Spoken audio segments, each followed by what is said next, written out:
put on crack me. You got crack? Here I come.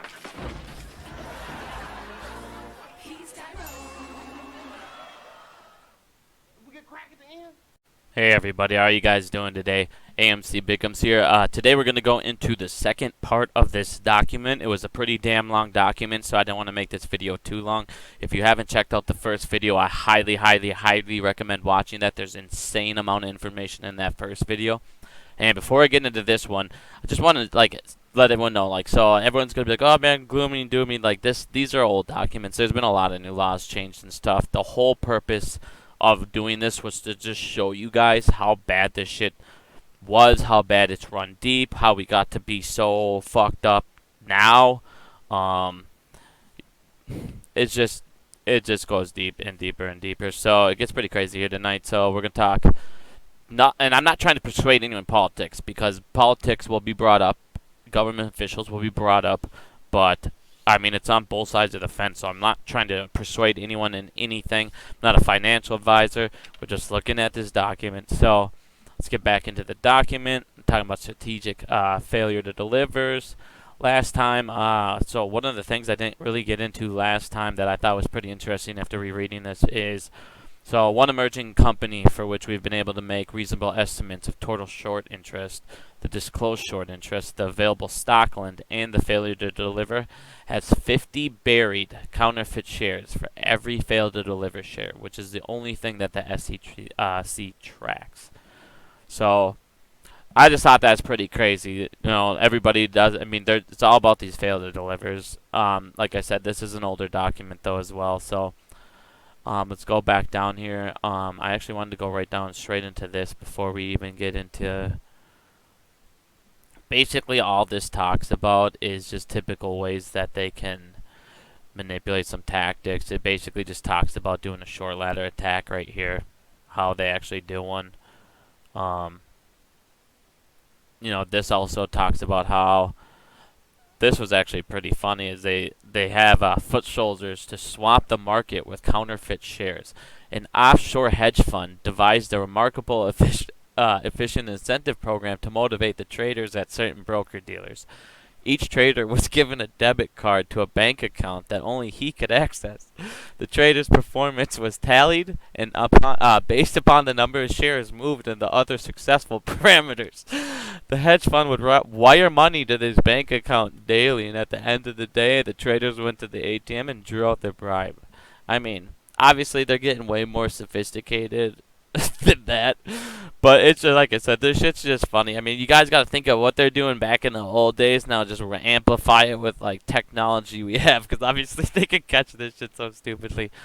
But so this little graph here is actually pretty interesting. So you got so let's say it would equal $25. You can see how the graph would go with the real shares here.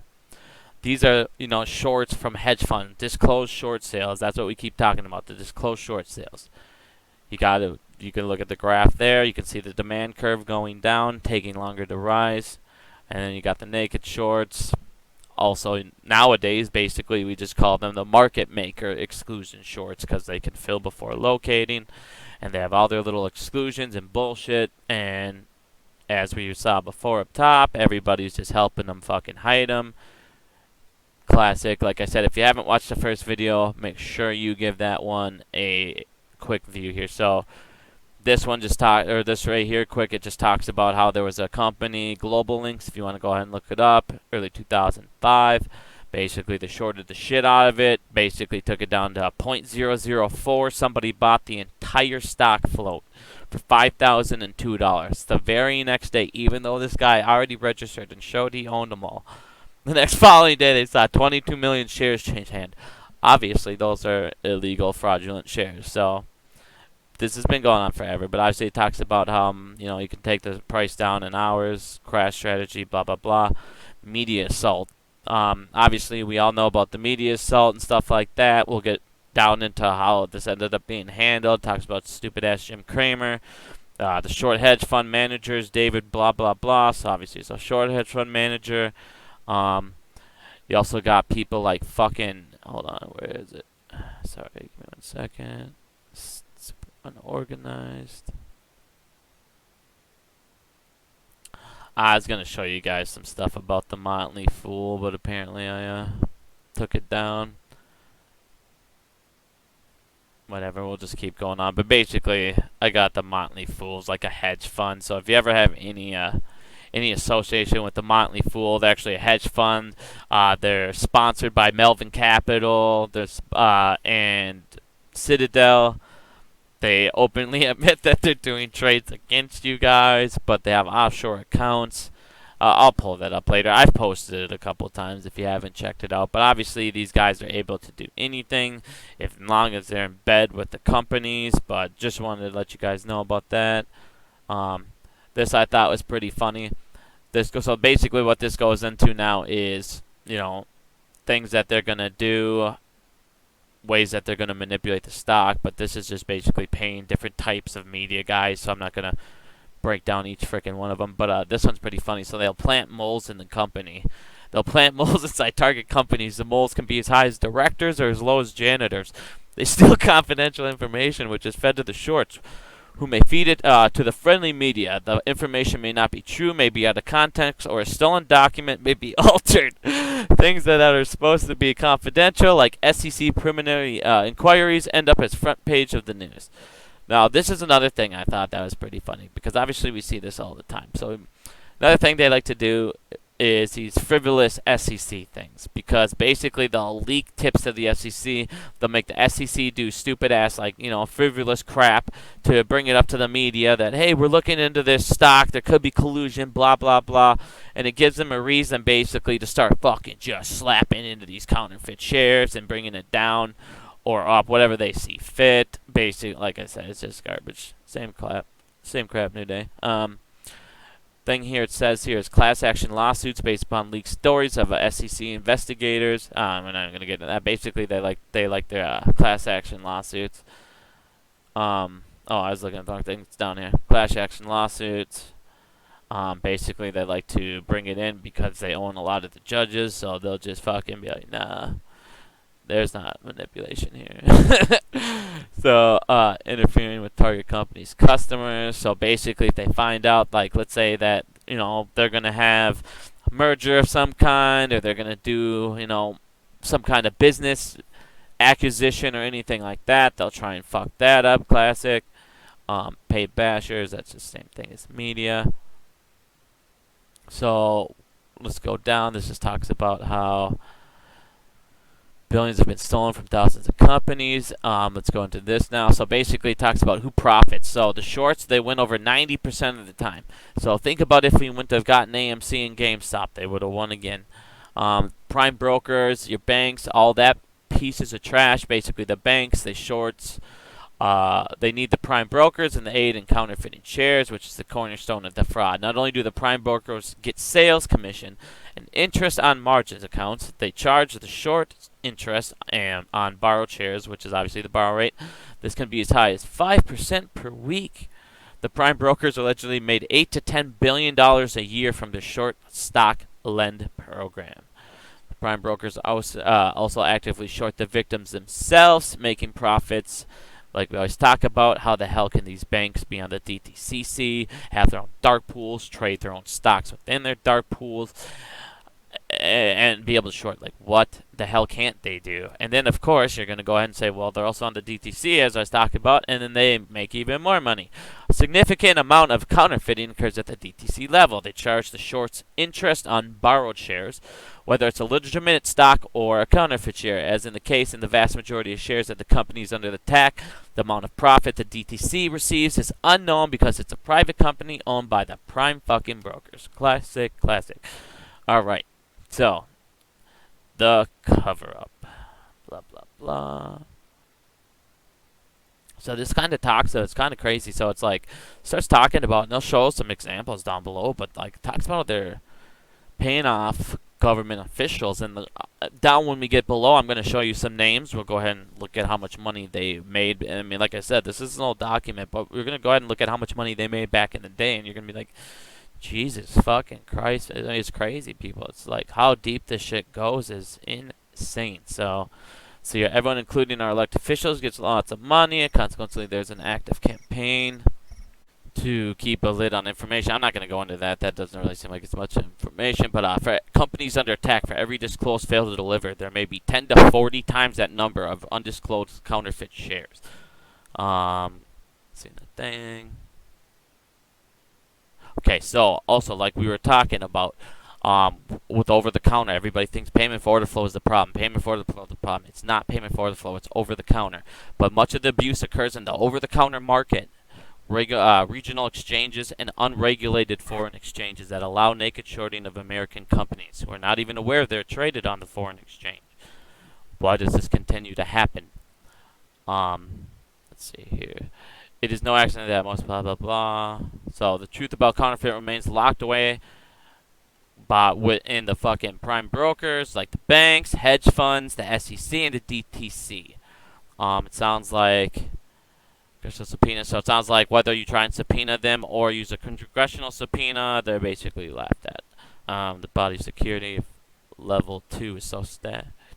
Industry is almost possible. I don't know. I'm not going to get too into this part right here because I'm not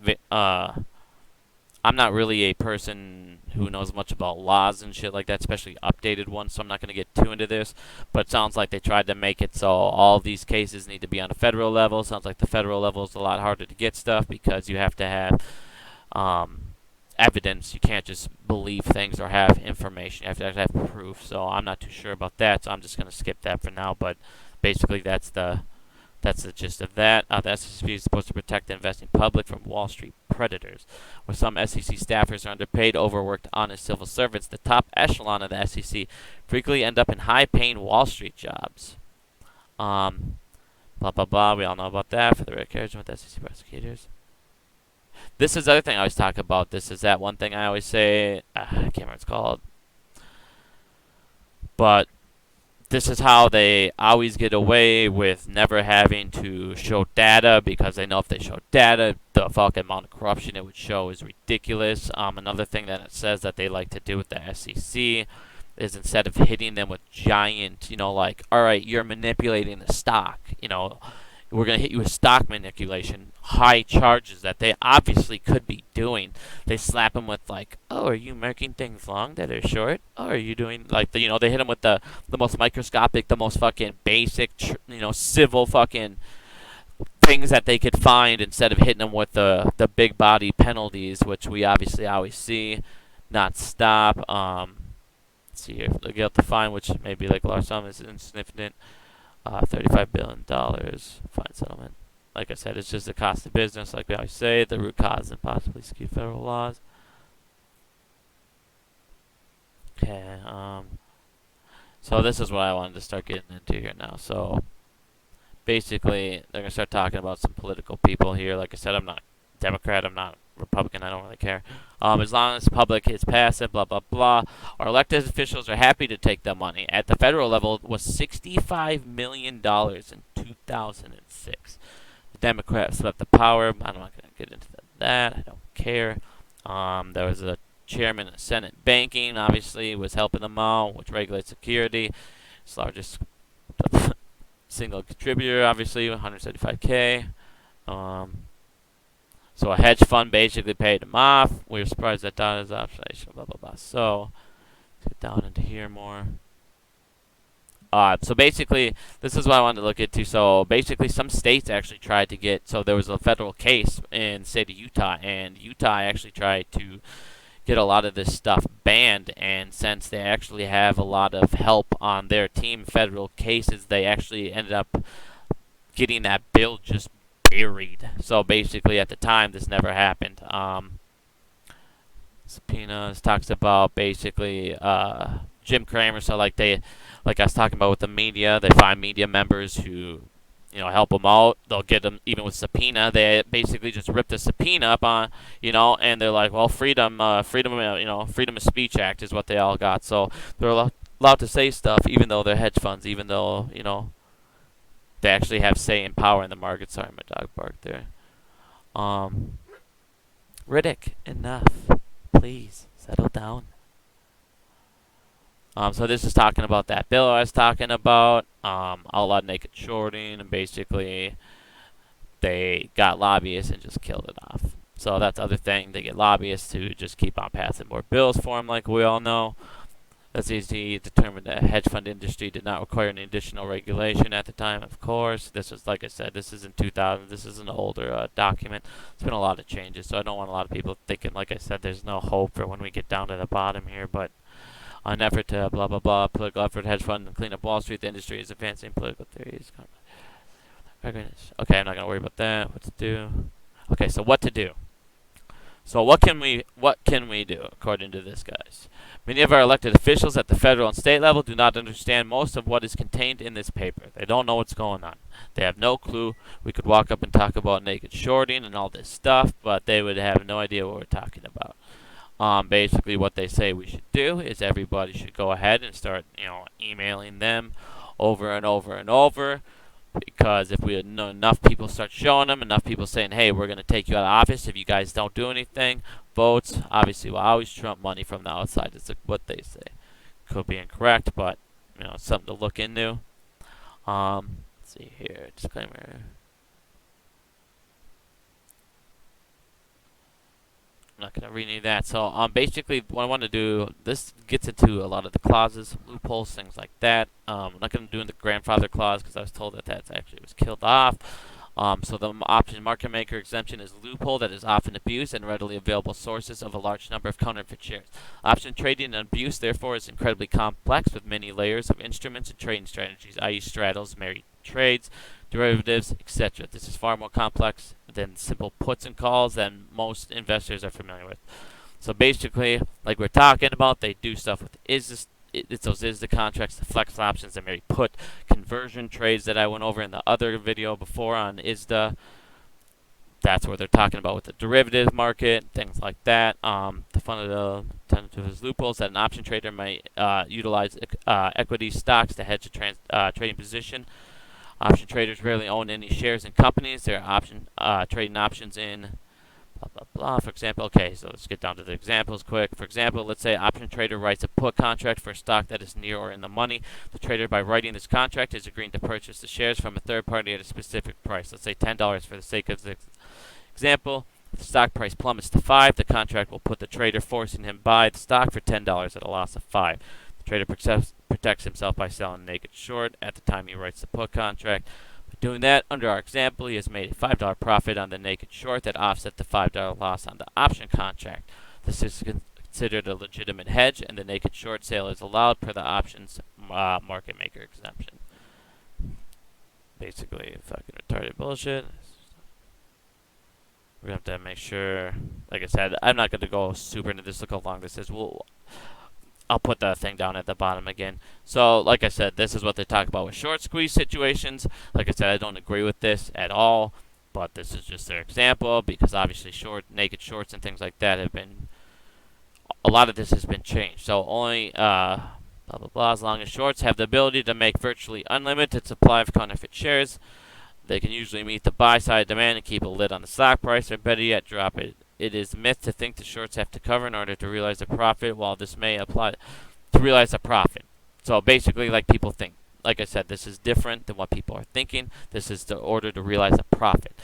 If they lose, this is why we keep on talking about with market makers and these hedge funds and going to the lit exchange. If we can start taking liquidity away, start taking money away, this is no longer applies because now they're going to be getting margin called. They're going to be losing so much money. It's all about them losing money. So like I said, this thing's an old piece of paper. So a couple people were talking to me about this on the other thing, like they saw that they didn't need to cover on short squeezes. It's a myth. Well, there you go. It's a lot more information's come out now, so that doesn't necessarily do anything or come to this exact circumstance we're in here. Plus, this also goes to like none of this applies, you guys, to apes coming together and then just buying the shit out of the stock. I mean, they never planned on this. What we're doing is unheard of, and what we're doing is going to change the market. I'm telling you, this is huge, what we're doing. I'm not even going to get into this bankrupting people and crashing the stock. What I want to get into is, let's see here, investigations. So like this, like I said, they basically just use these investigations. They look for the most basic shit, You know, they talk about like list includes overstock, risk speaking, blah blah blah. After shorts take a large position in these 10 companies, 8 of them were investigated, blah blah blah. So most of it remained a secret, but all of a sudden all this stuff came out, and, you know, blah blah blah. Basically, they just, like I went over to before with their media buddies, SEC filings come out, and just all this stupid stuff. So get over the class action lawsuits, but the one thing I want to get into, like transparency. This one's a good one you should read. I don't want to get into it because it's super long. I could make a whole video. I would make a whole video just on this alone. Honestly, it's got a lot of stuff in there. Like I said, it talks a whole bunch about the SEC and DTC, how they're just helping each other, and it's dumb because a lot of these things, like I said, it talks about T+3 guys failed to deliver. I mean, it gets into a lot of things. It's very insightful, but definitely I'll make a video on this. Actually, let's just keep going down. The one I wanted to get into was this just talks about people who is the political side here. Here you go, here we go. So, getting to this political side, it talks about how, you know, it's just another line, you know, expense for Wall Street, or the amount of money from the security industries that are targeted for key influencers who have led the can pass legislation for them, blah, blah, blah. So let's go down here to the bottom. So this is where it starts getting real interesting. It starts talking about payments and things like that. And obviously, like I said, this is a long time ago, but it just goes to show you, I mean, they've been paying off our political people for years and stuff. So, I mean, it's just stupid. Talks about how the Democrats received back in 2007, 57%. Republicans received 43%. President Obama, Rudy Giuliani, and Hillary Clinton were the 3 largest recipients of Wall Street money. Let you read that quick while I have that shit highlighted. Senator Christopher Dodd, well, not a real presidential contender, does chair the Senate Banking Committee. Obviously, he got some cash. Mitt Romney got some fucking cash. You know, why not give a little Goldman, Morgan, you know, all the central bank regime. Like, this is who at DTC, like, this is who's paying everybody. The DTC and the banks are like, they're the fucking problem. FINRA, all this shit, like Nscc, all these fucking people are supposed to be protecting us, are in bed with each other. And on top of that, like I said, they're just paying politicians. So one of the things, you know, people would be wise to start doing is pay attention to these fucking politics. I'm not trying to make this political in any way, but to realize, to see changes, I mean, we have to get bills passed and things like that too as well. I mean, SEC is going to do some things.